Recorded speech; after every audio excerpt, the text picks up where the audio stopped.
চট্টগ্রামে ট্রাফিকের ভূমিকায় এখন শিক্ষার্থীরা যান চলাচলের শৃঙ্খলা রক্ষা করছেন বন্দরনগরীর মোড়ে মোড়ে। শুধু তাই নয়, রাস্তাঘাটও পরিচ্ছন্ন করছেন তারা। আবার আগুনে পোড়া দেয়ালে গ্রাফিতি আঁকছেন। তাদের ভূমিকায় সাধারণ মানুষ মুগ্ধ। 100% কপার কন্ডেন্সারে তৈরি ভিশন ফ্রিজ, তাই গুণে মানে অটুট থাকে বছরের পর বছর।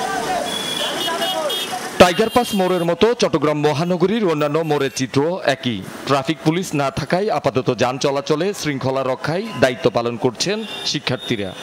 এখন তো কেউ ট্রাফিকের দায়িত্বে নাই, ঠিক আছে, তো আমরা হ্যান্ডেল করতেছি আর কি, যাতে বিশৃঙ্খলা সৃষ্টি না হয়। আমরা ট্রাই করছি কেউ যাতে রং ডিরেকশনে গাড়ি চালাতে না পারে। সাধারণ মানুষ আমাদের পক্ষে আছে, ওরা আমাদের কথা শুনছে। যতদিন না সরকার সঠিকভাবে গঠিত হয়, তত্ত্বাবধায়ক সরকার দায়িত্ব পালন করে, ততদিন যেন আমরা স্টুডেন্টদের হাতে এই দায়িত্বটা থাকে।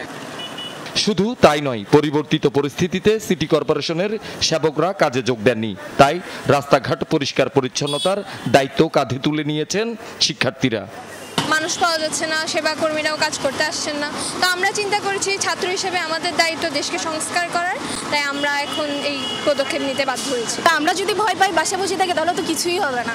সেজন্য আমরা নিজেদের থেকে উদ্যোগ নিয়ে আমরা রোডঘাটও পরিষ্কার করতেছি, প্লাস আমাদের সোসাইটি চেঞ্জ করার চেষ্টা করতেছি। জীবাণু ছড়াচ্ছে এখন, এই জীবাণুটা যাতে না ছড়ায় আমরা এই উদ্যোগে আসছি।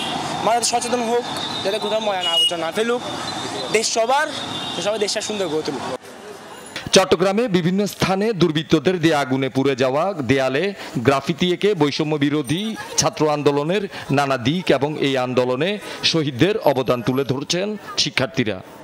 সাধারণ মানুষের, স্বাভাবিক মানুষের যে চিন্তা ভাবনা, সেটা দেয়ালে ফুটিয়ে তোলার চেষ্টা করছি আমরা রঙের মাধ্যমে। আমাদের যে রিভলিউশনটা হয়েছে, আমাদের যে স্বাধীনতাটা প্রতিষ্ঠিত হয়েছে, আমরা সেটা ফুটিয়ে তুলতে যাচ্ছি। আমাদের ফুটপাতগুলো যাতে আগের মতো, আগের যেরকম সোনার বাংলা ছিল সেভাবে যাতে ফুটিয়ে তুলি, আমরা ওটাই চাচ্ছিলাম রঙের মাধ্যমে ওটা ফুটিয়ে তুলতে। এটা শুধু এখানে না, আমাদের পুরো চট্টগ্রামে চারপাশে এইসব কাজ করা হচ্ছে।